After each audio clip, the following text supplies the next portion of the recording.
And if a 3-year-old child could describe with chilling detail how and where she died in a previous life, this is not fiction.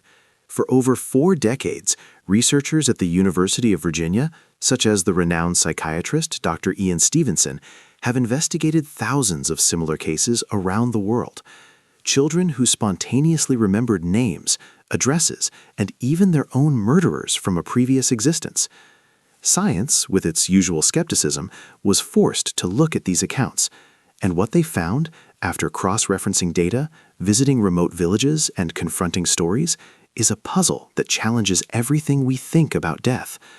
The journey to understand this mystery begins with a boy and his recurring nightmares of a plane crash. This boy was James Leininger. In the 90s, in a common family in Louisiana in the United States, something extraordinary began to happen. Everything started with nightmares. At 2 years old, James would wake up screaming, cold with sweat, trapped in a terror that his parents, Bruce and Andrea, couldn't understand. The phrase that he repeated, with a voice that didn't seem to be a child's, was always the same: plane crashing, not being able to get out. Bruce and Andrea were practicing Christians. Reincarnation was not part of their universe. They thought they were just passing nightmares, but they didn't pass.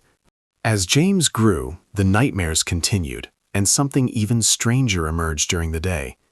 This boy, who could barely tie his own shoes, developed an obsession with warplanes. It wasn't a casual interest. It was a deep and specific knowledge that left his father, Bruce, a recreational pilot, speechless. James spent hours drawing scenes of aerial combat, but he didn't draw generic airplanes.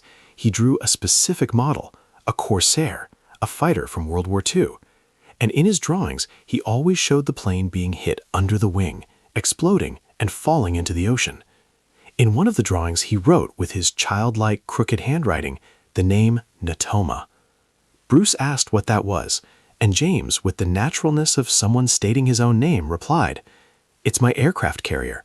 I was on the Natoma." The situation became even serious when James began naming people. Amidst playing with his toy airplanes, he was telling stories. He said he flew with a friend named Jack Larson, and he recounted, in graphic detail, about his death. He said his plane was hit by the Japanese, that the engine caught fire, and that he couldn't eject. He said he died in Iwo Jima. Bruce, incredulous but increasingly disturbed, decided to conduct a test. He picked up a book about airplanes from World War II and showed it to his son. Among dozens of models, James immediately pointed to the Corsair. And then, pointing to a photo of a Japanese plane, a Zero, he said angrily, "That's the Japanese plane that shot me down." The Leininger family was faced with a profound dilemma.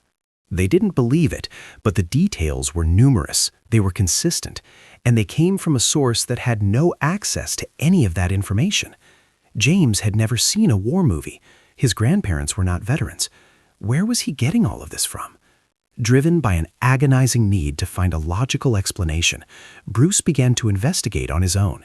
He went to the library, researched in archives, and what he discovered was enough to leave anyone breathless. The USS Natoma Bay was real. It was a small escort carrier that served in the Pacific during World War II. Was there a pilot named Jack Larson? No. But Bruce found something more sinister.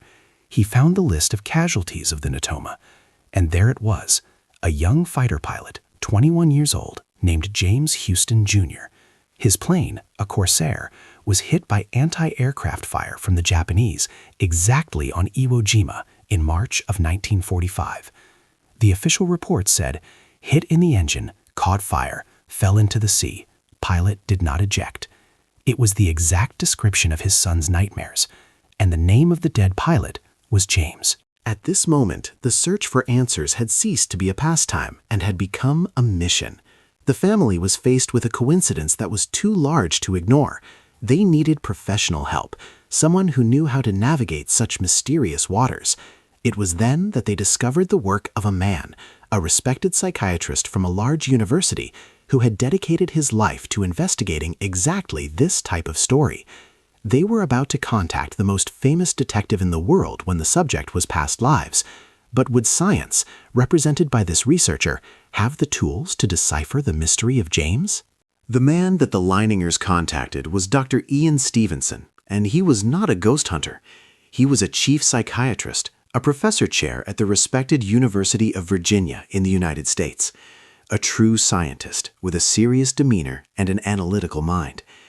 But he had a mission that many of his colleagues considered madness: to investigate, with the rigor of a forensic detective, the stories of children who remembered past lives. When the case of James arrived at his office, Stevenson already had a file with over 2,500 documented cases around the world, from Lebanon to India, from Alaska to Brazil. The great stroke of Stevenson was what made his work unique: the method. He didn't expect people to come to him. He would take a plane and go to the child. Imagine the scene: an American academic in a suit and tie knocking on the door of a mud cabin in a remote Indian village. His first golden rule was to interview the child and their family extensively, noting down every detail, every name, every address, every description of how they died, before going out to verify any information. He needed to be sure that that family didn't know those facts through normal means. Only then, with the notebook full of statements, would he move on to the phase of the hunt. He located the family that the child said was their previous family, and then the investigation became electrifying. He confronted the details. If the child said they had been a man named Shankar, murdered with a knife, Stevenson would ask Shankar's family, how did he die? If the child had an unusual birthmark on their chest, he would request the autopsy report. In remarkable cases, such as that of a boy in India named Titu Singh, the child took the researchers by car to a city they had never visited, pointed to the house where they said they had lived, recognized the widow of the deceased, and even revealed where they had hidden a sum of money that only the dead man knew. The accuracy was frightening. Stevenson documented everything: photos, maps, death records, recorded interviews. He published thick books with hundreds of pages of pure data, which resembled police reports. He noticed patterns that repeated globally. Children almost always spoke between the ages of 2 and 5. Memories faded around the age of 7. Many had phobias related to previous deaths: fear of water if they died drowning, panic of weapons if they were shot. And an intriguing physical fact: about 35% of the cases presented birthmarks or congenital defects that corresponded with a disturbing accuracy to injuries or marks left by the deceased person that the child described. A boy who said he had been shot in the head with a shotgun was born with a malformed ear and a small hole in the skull, exactly in the location of the shot. Stevenson's work did not prove reincarnation. He himself was cautious. But he created a file of anomalous evidence, a giant puzzle that traditional science couldn't solve with the usual explanations. Fraud? In many cases, the families involved were of different cultures and religions, and they didn't gain anything from the story. Imagination? How to explain knowledge of intimate and obscure details? Genetic memory? How would genes know the address of a house in another city? Stevenson presented a monumental challenge, but his approach, as meticulous as it was, still depended on stories. And in the early 21st century, a new generation of researchers would emerge with a bold question: and if we could go beyond stories? And if we could examine the very mind where these memories were stored, using the most modern tools we have? The Fox phenomenon was passed on to researchers such as Dr. Jim Tucker, who took it a step further. He didn't just want to collect cases, he wanted to understand the mechanism.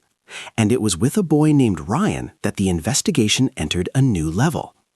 Ryan, in the middle of the United States, remembered being a Hollywood agent from the 1930s. He gave names, addresses, details of old films. His mother, skeptical, noted everything before any research. When Tucker and his team entered the scene, it was like watching a thriller.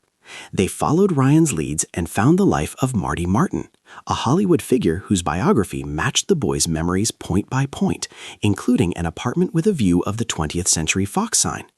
For the first time, the entire process, from the child's first words to the final confirmation, was filmed and documented as a rigorous scientific protocol.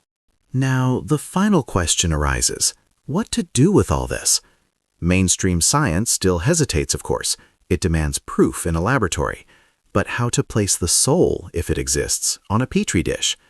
The legacy of these researchers is not a definitive answer, but a courageous invitation to think the unthinkable. They show us that, in the heart of ordinary families, a mystery emerges that resists easy explanations. Perhaps the truth is not about proving reincarnation, but about admitting that human consciousness is a much vaster and more mysterious territory than we ever dreamed. The case is open, and the next story, the next child who wakes up speaking of another life, may be right there, next door.